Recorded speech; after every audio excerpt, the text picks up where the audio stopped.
Hi, I'm Holly, the other part of the team on the Brink. I do some of the coding and I'm responsible mainly for the narrative design of the game.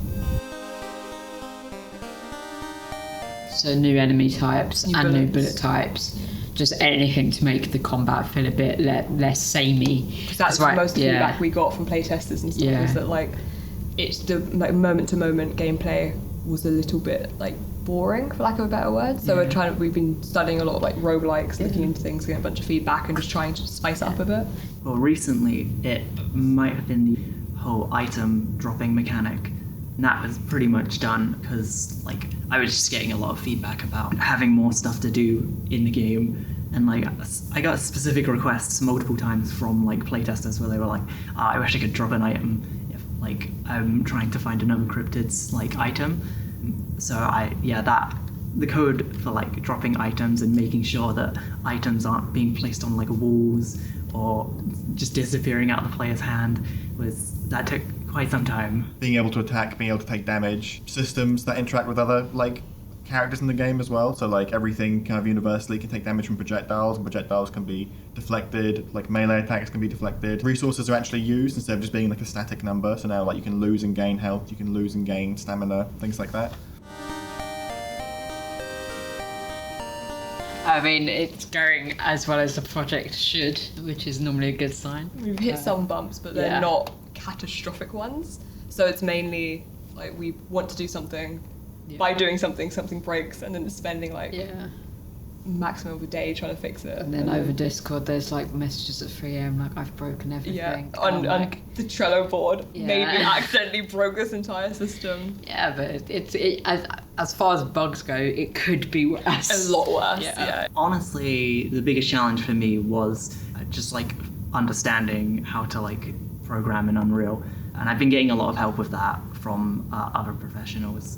Because of like there is so much programming and I'm only like one person, I have been like trying to like really prioritize that over the like art or like adding anything like huge or substantial that isn't programming.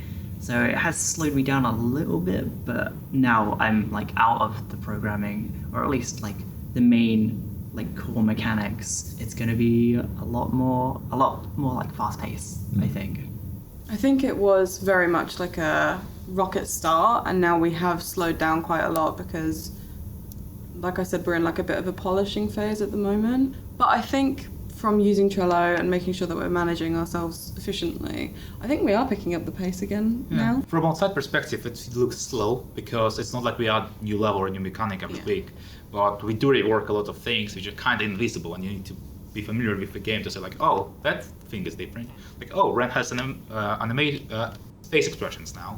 If you never played the game before, like, oh, well, of course you have face expressions. Like, but no, that's something we worked on and we added recently. It's the like moment to moment gameplay was a little bit like boring, for lack of a better word. So we've been studying a lot of like roguelikes, looking into things, getting a bunch of feedback and just trying to spice it up a bit. Because before it was just like, oh, here's a dog, shoot the dog 3 times, it's dead now. Do this repair minigame. Now do that again 5,000 times, and of course that gets very boring very quickly.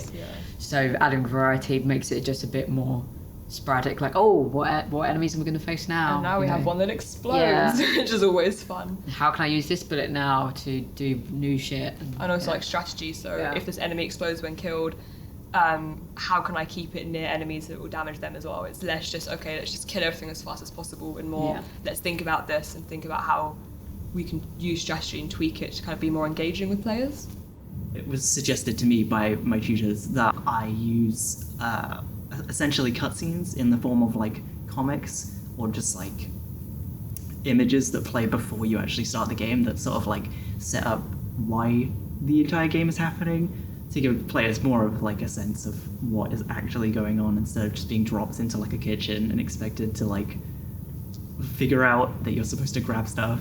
But yeah, so there's I'm essentially like considering adding like more story in the form of like these weird cutscenes essentially. We had the guys from Mediatonic come in and they looked at our game and they told us, well, the feedback they gave us was everything's looking kind of solid, but it needs a lot of polishing, and we have a lot of plans of where this is going, and the advice was to just polish what we have before we start taking bigger steps and moving forward. So it's about taking on board the feedback they have, but also just making sure that we have the foundations properly prepared for when we make the next parts. A lot of people asked for tracking enemies, so being able to lock on that single enemy and fight him. It's something we didn't plan to have, but a lot of people ask for it, so we might have to look into it. Problem with it is because we didn't plan it, it's a bit problematic to implement. Probably not as scary as we think, but it might take a day, it might take a week. We also have a lot of basic enemies in the game right now, and I think a big part of the core experience we want to sell is like bosses as well as mini bosses, and we're not quite there yet, but I think that is another thing that we're adding for the key experience.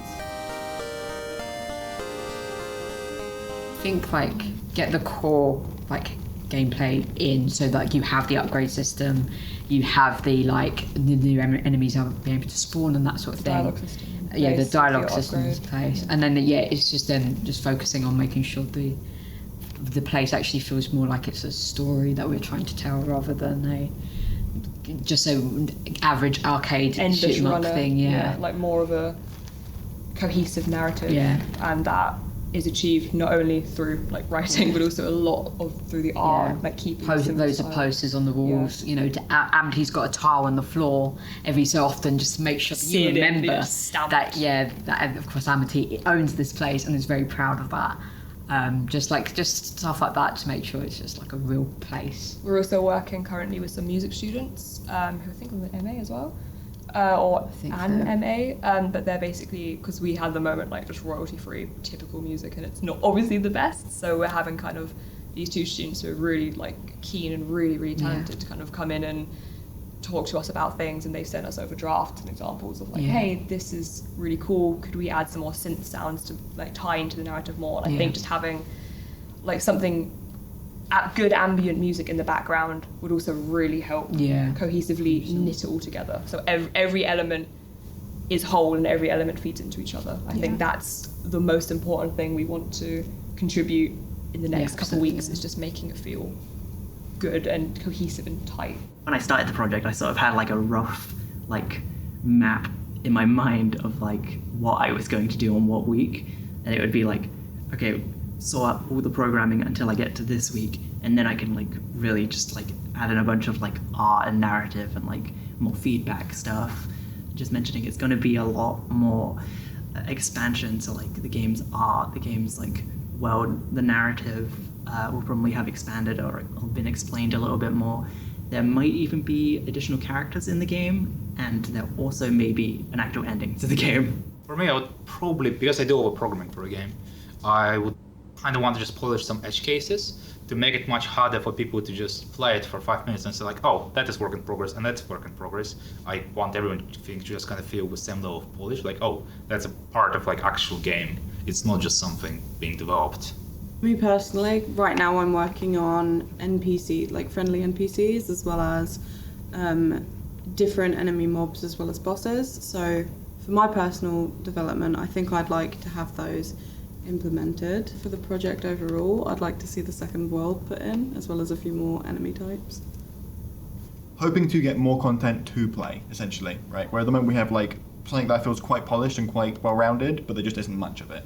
Before the next 2 weeks end, I want to get the second level of the game kind of like functionally complete, because at the moment it's still just the first level. And I also want to get I want to start and finish the second area, and also go back and proper finish off the first area, because that needs a like boss fight at the end.